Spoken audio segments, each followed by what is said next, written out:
guys, so we're at St. John's Church in Nurney, County Carlow, and just have a look at that beautiful church and really beautiful views.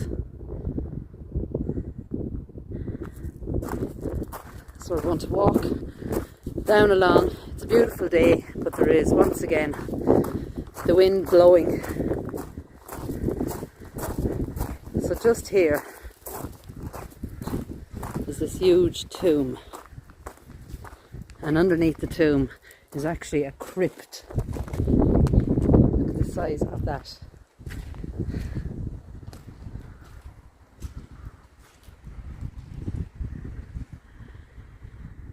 Here lieth the body of Henry. I might have to go across the other side actually to read it.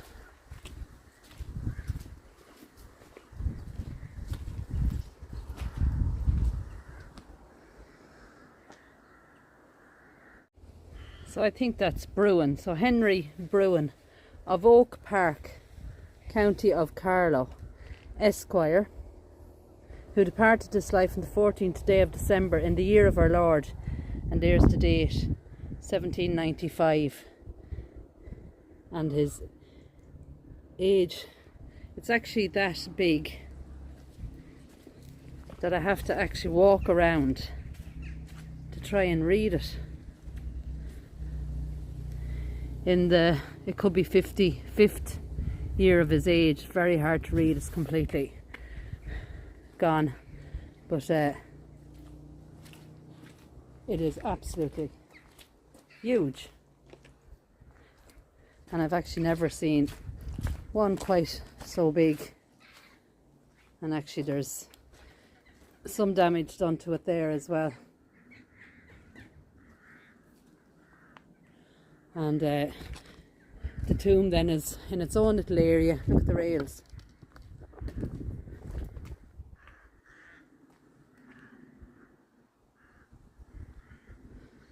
And gate and all going into it, and at some stage maybe it was lit up even.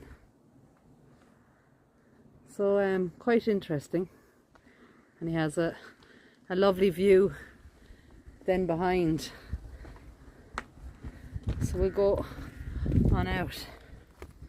Now the church is absolutely gorgeous. It's Church of Ireland. Really, really nice. And we have a few nice headstones, but a lot of them on the other side of the graveyard can't be read. Now we also have a crypt.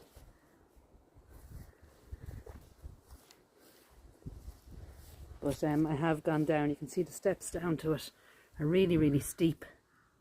But I've gone down. There's no little hole of any kind to kind of have a look in. But look at the size of it. Absolutely amazing.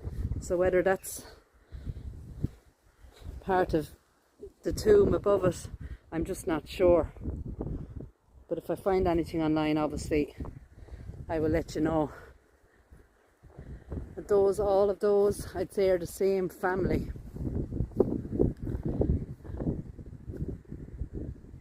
But very, very hard to read. Look at that one. All the rails. And it's turning over on its side there. And then we have a tomb beside that one.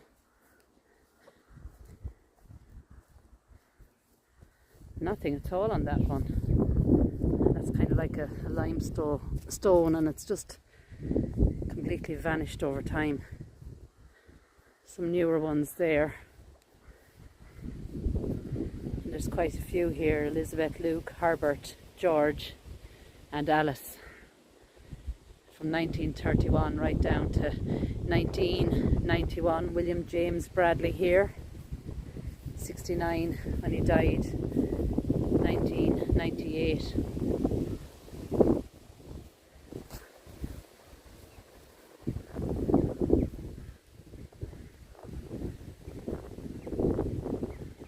So really, really nice church there.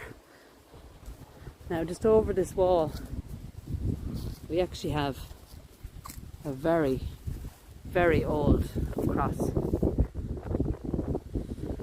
and it's said that this is from the 5th century. I'm not sure I can get in any closer, but it's kind of on farming land.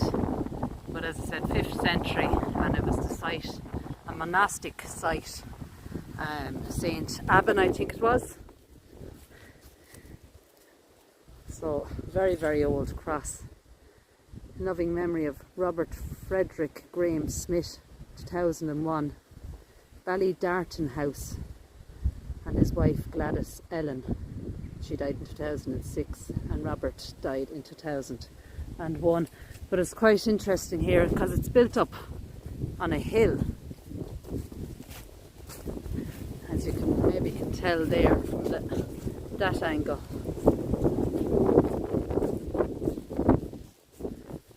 So it's not a very big graveyard at all. There's just a few more headstones here, and these ones actually look particularly old with some tombs. This one is totally covered in ivy.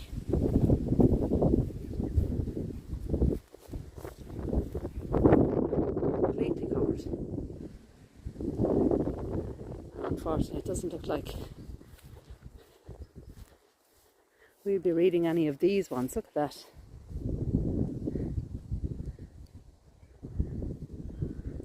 The church itself is really, really beautiful. This is 1871 in memory of his uncle. So erected by Mark Gregg in memory of his uncle Richard Cardiff. 1877-1866. Also his son Robert, who died at Tinryland, County Carlow, aged just 14, and he died in 1902. And the above named Mark, who entered into rest May the 22nd, 1926, aged 79. His wife Mary Jane, she was 83 when she died in 1946. Olive Gregg, she was only 10 when she died in 1936. And Richard Gregg, April 1953, aged 67, also his brother George. So a 14-year-old and a 10-year-old. Beautiful granite cross there.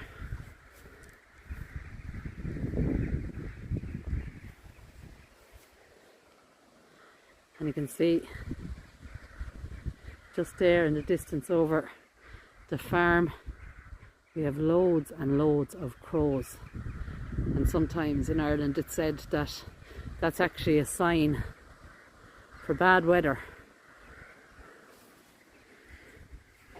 So I have another few stops to do, so I hope the weather stays dry at least. But this area is absolutely stunning. Way out there in the background, see beautiful hills.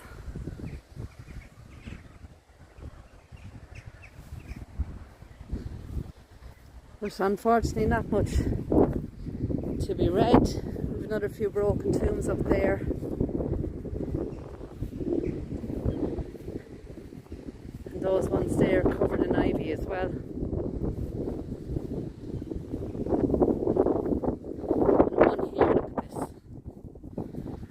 Erected by Anne O'Neill in ever loving memory of her dear husband George O'Neill, who died at Rat Crew, maybe it says, House Carlow, June the 28th, 1920, aged 50. A devoted husband and loving father.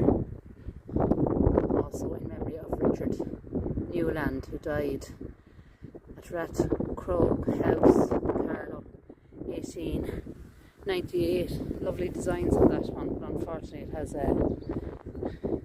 fallen over. The wind is getting up, so I hope you can hear. Beautiful windows there. I don't know whether you can see them. They're like an emerald green. Really, really pretty.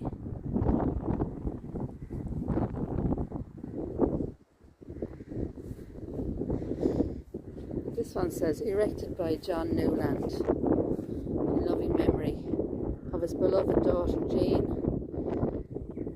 who died 1862, and she was just 24 years of age. So another young person, and this is one of these tabletop tombs, and you can see the legs there. Really, really beautiful. So just a quick stop as we vlog our way around Carlow, and I have to say this church is absolutely beautiful, and those windows, once again, that emerald green, really, really nice. That gorgeous steeple there. Right, so guys, with that being said, we're going to continue on with our travels. Take care, God bless, and I'll talk to you soon.